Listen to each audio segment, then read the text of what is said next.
প্রেমময় হয়ে যাবে। বিদায় হরিবল।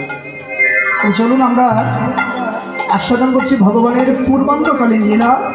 সময় হচ্ছে 6 দণ্ড, অর্থাৎ 2 ঘন্টা 24 মিনিট নির্ধারিত সময়। এখানে আমরা বৃন্দাবন লীলায় প্রবেশ করেছি। এখানে বক্তা ভগবান শ্রীকৃষ্ণ স্বয়ং লীলা আস্বাদন করছেন আর স্মরণ করছেন, যারা ভগবান স্মরণ করছেন আস্বাদন করছেন ভগবানের সখা বৃন্দ, যারা ভগবানের বন্ধু ছিল, এরা লীলাটা আস্বাদন করছে। আজকে ভগবান শ্রী গোবিন্দ পূর্বাহ্নকালীন সময় মা যশোমতীর হাত থেকে ক্ষীরসার নবনীখে নবলক্ষ ধেনুর পাল 24 জন রাখাল সঙ্গে দাদা বলরাম নিয়ে ভগবান জাবটের পথ দিয়ে গমন করলেন বৃন্দাবনের পথে। গোষ্ঠে গিয়ে ভগবান খেলছেন সকালের সঙ্গে। খেলা খেলতে খেলতে হঠাৎ সুবলের বদন বনে তাকিয়ে ভগবানের মনে পড়ে গেল শ্রীমতী রাধারানীর বদনের কথা। আজকে সুবলের বদন বনে তাকিয়েই ভগবানের মনে পড়ে গেল রাধা বদনের কথা। ও মাইরা, তাহলে কারো বদন দেখলে কারো কথা মনে হয়? এটা কয়েকটা ভাবে হচ্ছে, শাস্ত্র প্রমাণ দিচ্ছে। যেমন রাধারানী বৃষভানু রাজার 2 জন কন্যা ছিল, একটা হচ্ছে শ্রীমতী রাধারানী আর একটা হচ্ছে অনঙ্গ মঞ্জরী। এই 2 জন মেয়ে বৃষভানু রাজার, আর একটা হচ্ছে ছেলে, এটাকে শ্রীরাম। আর সুবল হচ্ছে শুভানু, মানে বৃষভানুর কাকাতো ভাই। তাহলে কাকাতো যে একটা তো ভাই যদি হয়, তাহলে মুখের মিল অনেক সময় থাকে। তাহলে একই বংশের, যেহেতু এরা সূর্যবংশীয়, তাহলে সেদিক দিয়ে সুবল হচ্ছে রাধারানীর কাকাতো ভাই। তাহলে সুবলের সঙ্গে রাধারানীর বদনের কিছুটা মিল থাকে। এজন্য সুবলকে দর্শন করলেই ভগবানের রাধা বদনের কথা মনে হতো। যখন রাধা বদন মনে হতো, কৃষ্ণ সুবলকে জড়িয়ে ধরতেন। কিন্তু শ্রীমদ্ ভাগবত বলছেন অন্য কথা। এই সুবল অন্য কেউ নয়, এ ছিল সেই ত্রেতা যুগে রাবণ। রাবণ রাজার নাম শুনলি? সে রাবণের ছোট ভাই বিভীষণ, তার পুত্র যে তরণী সেন ছিল, সেই তরণী সেন হচ্ছে এই আজকের বৃন্দাবনের সুবল। ভগবান কথা দিয়েছিলেন সেই ত্রেতাতে। অমাইরা, আমরা কাউকে কথা দিলে, আজকে কথা দিলে কালকে ভুলে যায়। কি বাবা, তাই হয় না? অনেক সময় ভুল হয়ে যায়, কিন্তু আমাদের মনে থাকে অনেকগুলো। কি যদি কারো কাছ থেকে কিছু পাওনা থাকে, সেটা খুব ভালো মনে থাকে, আর যদি কাউকে কিছু দিতে হয়, সেটা আমাদের মনে হয় না। আমরা অনেক প্রমাণ দেখেছি এরকম। আপনাদের জীবনে ঘটেছে কিনা জানি না, আমাদের জীবনে হয়। এই যে কীর্তন করি, অনেক সময় অনেকে বলে, দাদা কোথায় আছেন, আজকে ঈশ্বর দিতেন, দাদা 2000 টাকা লাগতো, হবে না? ভালোবাসার মানুষ চাইলো, কি করবো, দিয়ে দিলাম। কবে দেবেন? 5 দিন পরে। এবার ফোন করছে, ফোন আর রিসিভ হয় না, ফোন আর ধরছে না। পরে যখন দেখা হলো, কি বাবা, ভাই এতটা ব্যস্ত ছিলাম, খুব ব্যস্ত ছিলাম, ঠিক আছে তোমার টাকাটা দিয়ে দেব। এ হচ্ছে আমাদের দশা। কিন্তু মহাজন বলছে, যদি ভগবান কাউকে একবার কোনো কথা দেয়, জন্ম জন্মান্তরে কেটে গেলে ভগবান সেই কথা কোনোদিন ভুলতে পারেন না। সেই ত্রেতা যুগে ভগবান কথা দিলেন, যেদিন লঙ্কার রাবণ রাজা সীতা ঠাকুরানীকে হরণ করলেন, সীতা ঠাকুরানীকে যখন হরণ করলে, রাবণের একটা নয়, দুইটা নয়, 10,000 পত্নী ছিল। এবার 10,000 পত্নীর মধ্যে মন্দোত্তরে এসে বলছে, স্বামী গো, কেউ জানুক না জানুক, তুমি রাবণ, তোমার জানার কথা, রামচন্দ্র মানুষ নয়, স্বয়ং ভগবান। রাবণ জানে না যিনি ত্রিকালজ্ঞ, রাবণকে মারে এমন ক্ষমতা জগতে কারো ছিল? রাবণ স্বর্গবন্ত পাতাল এই 3 ভুবনকে জয় করেছিলেন, যিনি মহাদেবের সূত্র ভক্ত ছিলেন, তিনি ব্রাহ্মণের সন্তান, বিশ্বশ্রবা মুনির পুত্র তিনি। যদিও রাক্ষস কুলের, কিন্তু রাবণ ব্রাহ্মণ সন্তান। এজন্য রাবণের মতো ভগবানের ভক্ত, এত বড় ভক্ত জগতে আর হয়? যে রাবণ এই সময়কে পর্যন্ত থামিয়ে দিয়েছিলেন কিছুটা সময়ের জন্য। সবকিছু পরিবর্তন হতে পারে, কিন্তু সময়কে কেউ আটকাতে পারে না। কিন্তু রাবণ সময়কে পর্যন্ত থামিয়ে দিয়েছিলেন। এই হচ্ছে রাবণ। এবারে রাবণ বলছে, মন্দোত্তরী, এই লঙ্কার মাঝে কেউ জানুক না জানুক, আমি রাবণ জানি, রামচন্দ্র স্বয়ং ভগবান।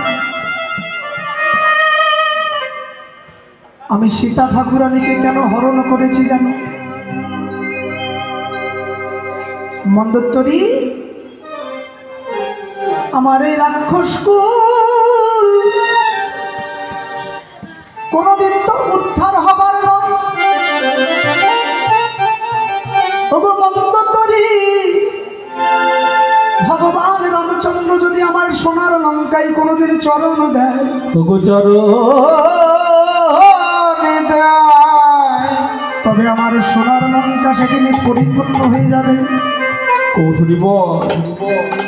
তুমি জানো না মন্দোত্তরী, এই জগতে কোন খেয়া পারাপারের নৌকা, ওই নৌকা বেঁধে রেখে মাঝি যদি নৌকা থেকে দূরে দাঁড়িয়ে থাকে, আর ওই নৌকায় গিয়ে কোনো মানুষ যদি সজোরে আঘাত করে, বলো বলো মন্দোত্তরী, মন্দোত্তরী,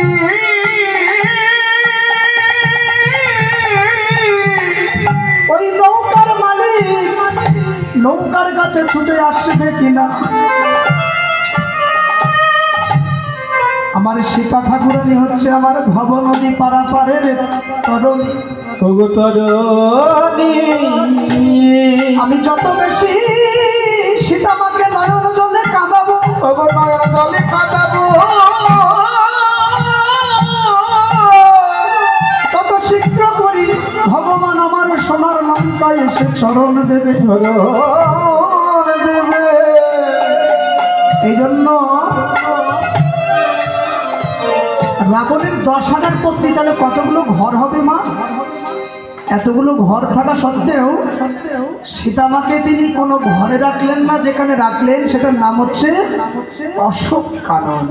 অর্থাৎ সেই কানন মানে বাগান, যে বাগানে শোকের কোনো ছায়া নাই, অশোক, যেখানে কোনো শোক নাই, সেই কানন মানে সেই বাগানে সীতামাকে নিয়ে গিয়ে রাবণ রাখলেন। মন্দোত্তরী গো, তুমি ভালো করে লক্ষ্য করেছো কিনা জানি না, এই লঙ্কার মাঝে সবাই কাঁদলেও আমি রাবণ কোনোদিন নয়ন জলে কাঁদিনি। কেন জানো? যেদিন আমার প্রভু আমার লঙ্কায় চরণ দেবে, চরণ দেবে, ভগবান যদি আমার সোনার লঙ্কায় চরণ দেয়, চরণ দেয়, আর সেদিন যদি সমস্ত লঙ্কার জল শুকিয়ে যায়, শুকিয়ে যায়, বলো বলো মন্দোত্তরী, আমি ভগবানের চরণ ধৌত করব কি করে? তাই সবাই কাঁদিল, আমি রাবণ কাঁদি না। কেন জানো?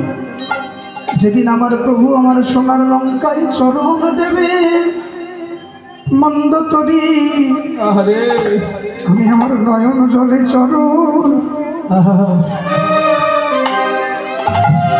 চরণ ধুবাই দেব,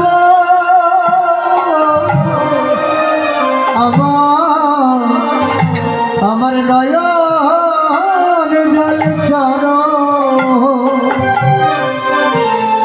ধোয়াই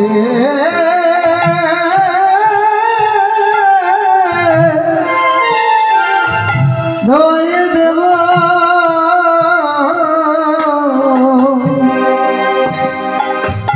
যেদিন সোনার লঙ্কা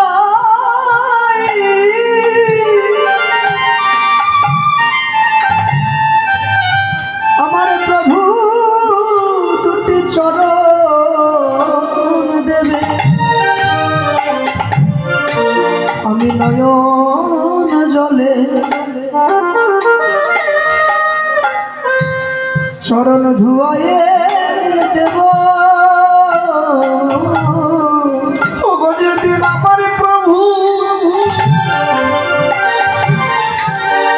ওগো আমার প্রভু,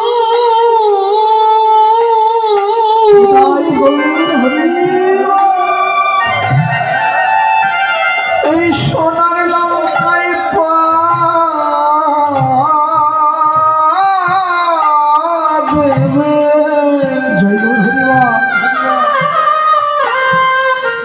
বন্দী সেদিন আমার নয়ন জল ছড়,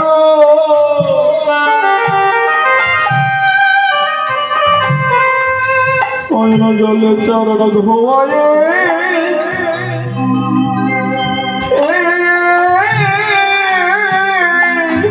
জয় গৌর হরিবল। চরণ ধোয়ায়ে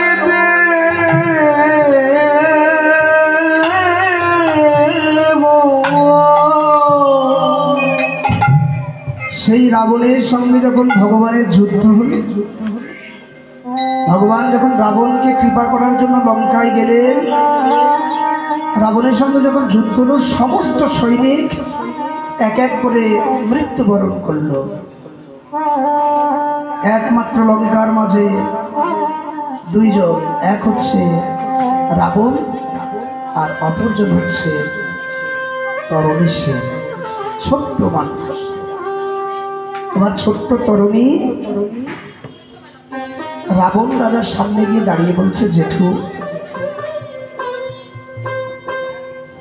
শুনেছি নিজের বংশের জন্য যুদ্ধ করলে নাকি পিতৃলোকে আশ্রয় হয়। জেঠু গো, তুমি আমায় আশীর্বাদ করে দাও, আমি যেন রামচন্দ্রকে যুদ্ধে হারাতে পারি।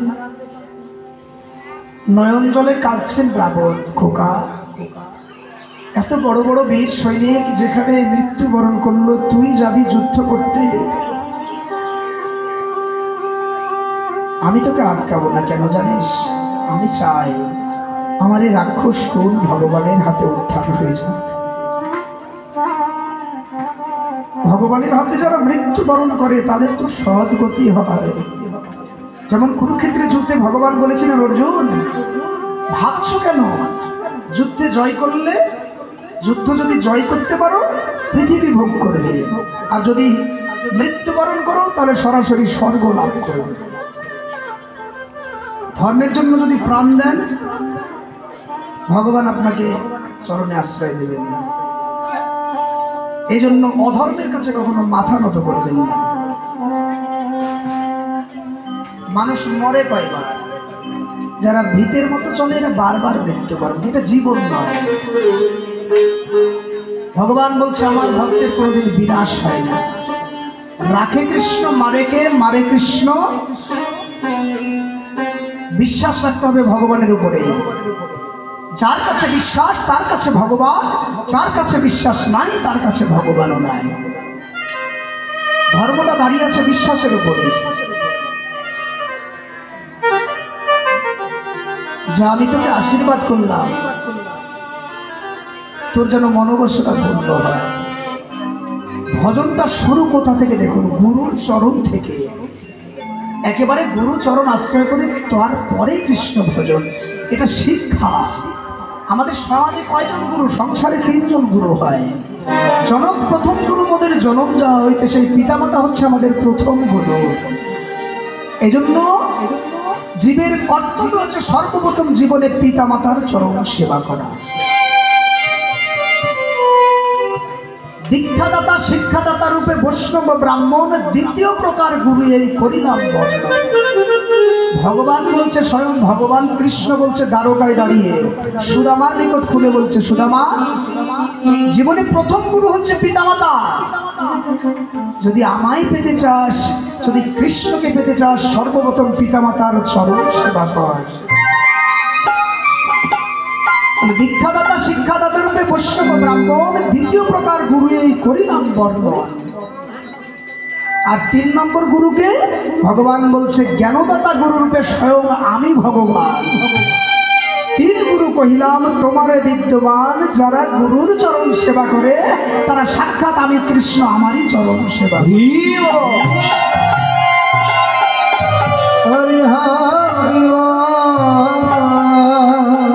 দেখবেন আমরা অনেক সময় লক্ষ টাকা খরচা করে বৃন্দাবনে যাই রাধা রানীর কৃপা পাওয়ার জন্য, অথচ দেখবেন আমাদের বাড়ির পাশের অনেক মানুষ অনাহারে আছে, আমরা সেটার খোঁজ না নিয়ে লক্ষ লক্ষ টাকা খরচা করে বৃন্দাবনে গেলাম রাধা রানীর কৃপা দিতে। বলুন তো রাধা রানীর কৃপা করবে মা? 5টা ঋণ নিয়ে জন্ম, গীতা বলছে, গীতা 5টা ঋণ, পিতৃমাতৃ ঋণ, নিঋণ, ভূত ঋণ, ঋষি ঋণ এবং দেব ঋণ। এই ঋণ শোধ না করে যারা মৃত্যুবরণ করবে তাদেরকে আবার এই মৃত্যুময় সংসারে আসতে হবে। অনেক সময় বাজারে যাই আমরা 5 টাকা কম দিলাম সবজিওয়ালাকে, বাজার করতে গিয়ে 5 টাকা কম দিয়েছি সবজি বাজারে গিয়ে, খুব আনন্দ হলো, 5 টাকা কম দিয়ে দিলাম। কিন্তু মনে রাখবেন আপনি জিতলেন না, আপনি হেরে গেলেন। ওই 5 টাকা ঋণ শোধ করার জন্য আবার আপনাকে এই পৃথিবীতে আসতে হবে। যেমন এসেছিলেন ভরত মহারাজ, হরিণ রূপে জন্মগ্রহণ করেছিলেন। দেখবেন মায়েরা অনেক সময় গাড়িতে চড়ে আমরা 5 টাকা কম দিয়ে দিলাম, খুব আনন্দ, আজকে গাড়িওয়ালাকে 5 টাকা কম দিয়েছি। ওই 5 টাকা ঋণ শোধ করবার জন্য আবার আসতে হবে। এই জন্য কোনোদিন হাতটা এরকম নয়, যত পারবেন এইরকম রাখবেন। যত দেবেন তত ঋণ মুক্ত হবেন, যত নেবেন তত ঋণী হবেন, যত ভোগী হবেন তত রোগী হবেন, যত ত্যাগী হবেন তত জীবনে সুখী হবেন। যারা যত বেশি ভোগ করে দেখবেন তারাই বেশি বেশি কি মেডিকেলের দরজায় ঠান্ডা দেন। যারা জীবন থেকে ত্যাগ করতে পারে তাদের পেছনে অত ডাক্তার লাগে না, লাগে। তার প্রমাণ আছে না? মাইকেল জ্যাকসন নাম শুনেছেন? পপ তারকা মাইকেল জ্যাকসন ছিল 150 বছর বাঁচার জন্য, পৃথিবীকে ভোগ করার জন্য তিনি 12 জন ডাক্তার রেখেছিলেন, যাদের বেতন আমেরিকান টাকায় লক্ষ টাকা ডলার মাসে। 12 জন ডাক্তার রেখেছিলেন তিনি। কারোর সঙ্গে কথা বলতে গেলে 3 ফিট দূরত্ব রেখে কথা বলতেন, কারোর সঙ্গে হাত মিলাতে গেলে এখান থেকে গ্লোভস পরতেন। তিনি যে গাড়িতে চড়তেন সেটা এসি, যে খাবার খেতেন সে খাবারগুলো ল্যাবরেটরিতে পরীক্ষা করা হতো। তার সমস্ত শরীর প্রত্যেকদিন ডাক্তাররা 2 বার করে পরীক্ষা করত। যেদিন মাইকেল জ্যাকসন মৃত্যুবরণ করলো, হঠাৎ তার শ্বাসকষ্ট। 20 মিনিট ধরে সে বিশ্ববিখ্যাত 12 জন ডাক্তার চেষ্টা করে বুঝতে পারেনি এই শ্বাসকষ্ট কোথা থেকে হচ্ছিল। 20 মিনিটের ব্যবধানে মাইকেল জ্যাকসনের হার্ট অ্যাটাকে মৃত্যু।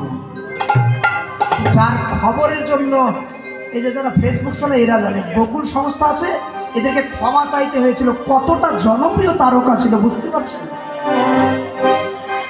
শুধুমাত্র পৃথিবীকে ভোগ করার জন্য, 150 বছর বাঁচার জন্য, মাত্র 50 বছর বয়সেই তিনি ভগবানের কাছে যেতে বাধ্য। এই জন্য ভগবানের প্রতি বিশ্বাস রাখতে হবে। যত ত্যাগ করবেন তত সুখী হবেন, যত ভোগী হবেন তত রোগী হবেন। বললেন খোকারে যা তোর যেন মনোবাসনা পূর্ণ হয়। এবার ছোট্টতর মিশেন গেলেন মায়ের কাছে। দেখুন এই যে ভজনটা দেখেছেন, ছোট্ট মানুষ যাচ্ছে মায়ের কাছে, মায়ের কাছে গিয়ে সর্বপ্রথম প্রণাম করছে, মা তুমি আমায় একটু আশীর্বাদ করে দাও, আজকে আমি নিজের বংশের জন্য যুদ্ধ করতে চাই। আমি স্বর্গ চাই না, বৈকুণ্ঠ চাই না,